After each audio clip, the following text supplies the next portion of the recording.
Students, welcome back to our YouTube channel. आज का जो हमारा चैप्टर है वो काफी इंटरेस्टिंग होने वाला है और बहुत सिंपल रहेगा, जिसका नाम है ब्रांच अकाउंटिंग। सबसे पहले हमें समझने की जरूरत है कि ब्रांच का मतलब क्या है, किसकी जरूरत क्यों पड़ती है। ब्रांच और कंसाइनमेंट आपने ये भी पढ़ा होगा, तो इन दोनों में काफी सिमिलरिटी है। अगर कंसेप्ट वाइज देखें तो दोनों का ऑब्जेक्टिव ऑलमोस्ट सेम होता है।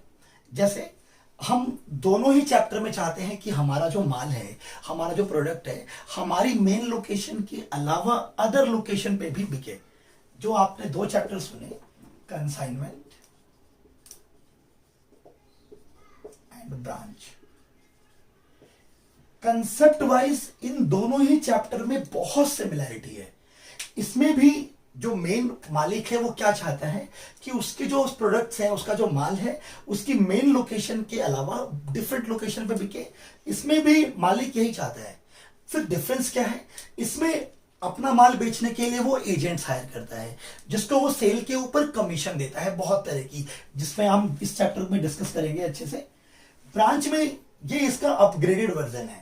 यहां पे हम एजेंट रखने की जगह उस लोकल एरिया में अपनी खुद का ब्रांच सेटअप कर लेते हैं, जहां पे हम अपने सारे प्रोडक्ट्स को सेल कर सकते हैं। इन दोनों में डिफरेंस के लिए मैं आपको जो मेन पॉइंट समझाने वाला हूं, कंसाइनमेंट में हम एजेंट को बाउंड नहीं कर सकते। क्या मतलब है, मतलब हम उसे ये नहीं बोल सकते कि भाई तू सिर्फ मेरा माल बेचेगा। वो चाहे तो किसी और कंपनी का भी माल रख सकता है। क्या आप उसे फोर्स करोगे? नहीं, क्योंकि वो एजेंट है भैया, उसको आपका कमीशन चाहिए, काम खत्म।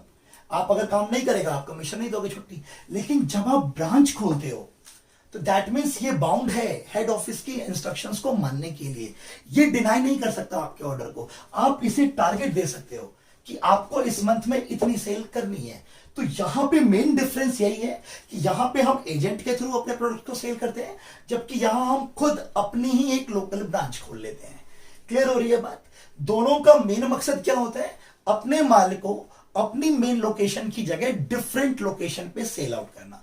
ठीक है, चलिए स्टार्ट करते हैं। सबसे पहले हमें समझना पड़ेगा टाइप्स ऑफ ब्रांच। जब भी आप अगर चैप्टर को स्टार्ट करोगे तो आपको बेसिक तो पता होना चाहिए कि ब्रांच के टाइप्स कितने टाइप के होते हैं, है ना? कैसे समझेंगे? ब्रांच मेनली दो टाइप्स के होते हैं, समझो, इनलैंड ब्रांच और फॉरेन ब्रांच।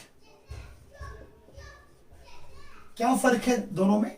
इनलैंड का मतलब होता है विच इज सिचुएटेड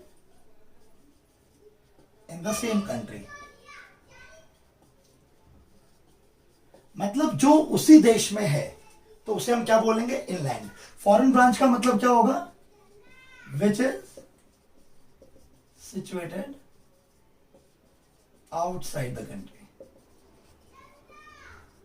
मतलब जो हमारे देश में नहीं है, हमारे देश से बाहर उसकी अगर ब्रांच है तो हम उसे फॉरेन ब्रांच बोलेंगे। वो इनलैंड ब्रांच का पार्ट नहीं है।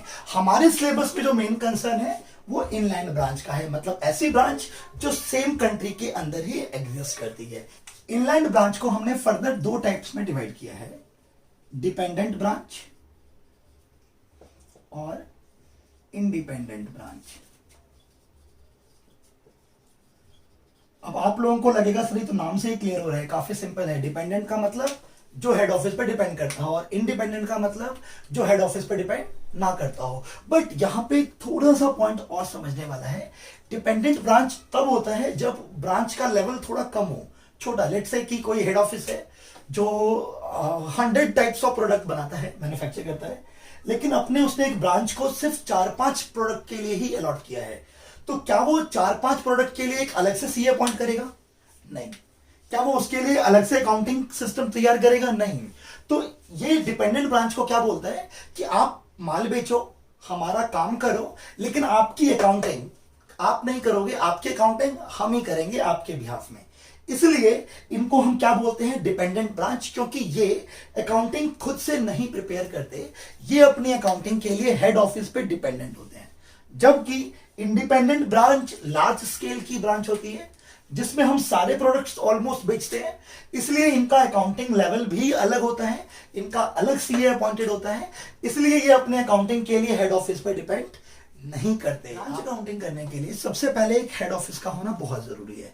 जब तक हेड ऑफिस नहीं होगा वो बाकी ब्रांचेस को कंट्रोल नहीं कर सकता। इसको एक एग्जांपल से समझते हैं। मान लेते हैं मेरा हेड ऑफिस दिल्ली में है, ठीक है। मैंने अपने बिजनेस को एक्सपैंड करने के लिए, अपने माल को डिफरेंट डिफरेंट लोकेशन पे बेचने के लिए लोकल ब्रांचेस खोले। जैसे कि मैंने बिहार में पटना में एक ब्रांच खोली, नीचे गोवा में एक ब्रांच खोल दी, ऊपर जम्मू में भी एक ब्रांच खोली है, ठीक है, और जयपुर में भी एक ब्रांच खोली। अब ब्रांच अकाउंटिंग का मैकेनिज्म समझिए। इन ब्रांचेस में जितने भी एक्सपेंसेस होंगे, क्या ये खुद पे करेंगे, खुद बेयर करेंगे? नहीं। सारे एक्सपेंसेस कौन पे करेगा इनके बिहाफ में? Head office. ब्रांचेस वही माल बेचेंगे जो हेड ऑफिस इनको बोलेगा, सप्लाई करेगा। ये अपनी मर्जी से क्या किसी और ब्रांड का, किसी और कंपनी का माल बेच सकते हैं? नहीं। ये सिर्फ उतना ही काम करेंगे जितना इनको हेड ऑफिस से इंस्ट्रक्शंस मिलेगी। इसके अलावा जो इनकम होगी इनकी, क्या ये अपने पास रखेंगे? सोचिए और बताइए। तो जवाब है नहीं, क्योंकि ये ब्रांच है, ये खुद से डिसीजन नहीं ले सकते। जितनी भी इनकी इनकम होगी वो किसको रेफर करेंगे? ट्रांसफर करेंगे सीधा हेड ऑफिस को। हेड ऑफिस फिर उस इनकम में से अपने ब्रांच एम्प्लॉय को सैलरी दे सकती है, कमीशन दे सकती है, जो और भी जो मेंटेनेंस एक्सपेंसेस है, फर्नीचर, एसेट्स, वो सारा हेड ऑफिस प्रोवाइड करेगी। बट ब्रांचेस की यहां पे ड्यूटी क्या होगी? जो भी हेड ऑफिस से इंस्ट्रक्शंस मिल रही हैं उनको फॉलो करना, गुड्स को सेल करना, और जो भी कैश कलेक्ट होगा वो हेड ऑफिस को रेमिटेंस करना, यानी कि ट्रांसफर करना। इसके अलावा अब हमारा जो सिलेबस है, अभी हमने दो टाइप्स पढ़े थे, डिपेंडेंट और इनडिपेंडेंट। जो सोल का सिलेबस है, यानी कि बीकॉम प्रोग्राम का और ऑनर्स का, जो सबसे इंपॉर्टेंट पार्ट है वो डिपेंडेंट ब्रांच है। डिपेंडेंट ब्रांच, डिपेंडेंट ब्रांच अपनी अकाउंटिंग 3 तरीके से करता है। कितने तरीके से? 3 तरीके से। इसको ध्यान से समझना। मेन पार्ट हमारा शुरू हो गया है। सबसे पहला हमारा जो सिस्टम है उसको हम बोलते हैं डेटर सिस्टम।